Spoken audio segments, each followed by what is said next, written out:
So hello guys, यो नयाँ भिडियोमा चाहिँ मैले चाहिँ आफ्नो सर्भरको बारेमा केही अपडेट दिन चाहेको छु। मैले चाहिँ यो सर्भर अहिले बेच्न लागेको छु। यदि हजुरहरू किन्न खोज्नु भएको छ भने डिएम गर्न सक्नुहुन्छ। यो चाहिँ एटर्नस सर्भर हो, तर ल्याग चाहिँ भने हुँदैन। मेन कुरा भन्यो भने यो सर्भरमा सबै लगभग रिसोर्सेस पाइँदैन, त्यसैले हजुरहरूले मिहिनेत गर्नुपर्छ। अझ एउटा मेन कुरा भन्छु, अहिले मैले लगाएको यो नेदरराइट आर्मर चाहिँ मैले यही सर्भरकै एक ठाउँमा राख्नेछु। अब हजुरहरूले खोज्नु पर्ने हो त्यो चाहिँ। यदि 2-3 जना मिलेर किन्ने हो भने नि किन्न सक्नुहुन्छ। मलाई चाहिँ डिएम गर्नु होला।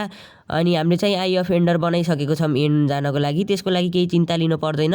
अब भने चाहिँ मैले हाम्रो सर्भरको टुर दिन्छु। अब टुर हेर्नको लागि रेडी हुनु होला। यो चाहिँ अब हाम्रो आइल्यान्ड भयो। यो पुरै समुद्रले घेरेको छ। नियरेस्ट ल्यान्ड 1000 ब्लक टाढा छ। यो हाम्रो मब फार्म भयो। यहाँ चाहिँ स्पनर लगाएको छौँ हामीले सिल्टसवाला पिकेक्सले। जोम्बी र स्पाइडरको स्पनर रहेको छ। हाम्रो आइल्यान्ड यस्तो देखिन्छ। अब भने मेरो यो चाहिँ घर हो, यो मेरो घर हो। यसको साइडमा चाहिँ मैले मेरो नेदर पोर्टल बनाएको छु। पछाडि सुगर केन फार्म छ, त्यहाँ सनसेट एरिया हेर्ने ठाउँ छ।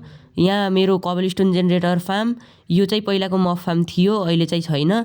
यो मेरो फार्म भयो विड फार्मकै तलतिर हाम्रो भिलेजरको बेस रहेको छ, हजुरले देख्न सक्नुहुन्छ।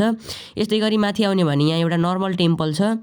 यो नर्मल टेम्पल चाहिँ हामीले यतिकै बनाएको, र हामीले अलि अगाडि जाने भने यहाँ चाहिँ हेल टेम्पल छ। यो पनि मैले बनाएको थिएँ।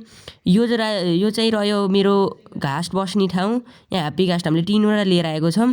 यहाँ चाहिँ छ मेरो एउटा टिममेटको हाउस, यो टिममेटको फार्म भयो। त्यसै गरी मेरो अर्को टिममेटको हाउस पनि यहाँ छ। यसकै साइडमा चाहिँ हाम्रो इजिप्टियन टेम्पल छ। इजिप्टियन टेम्पल चाहिँ हामी 2 जना मिलेर बनाएको थियौँ। हामी टोटल 3 जना खेल्थ्यौँ यो सर्भरमा।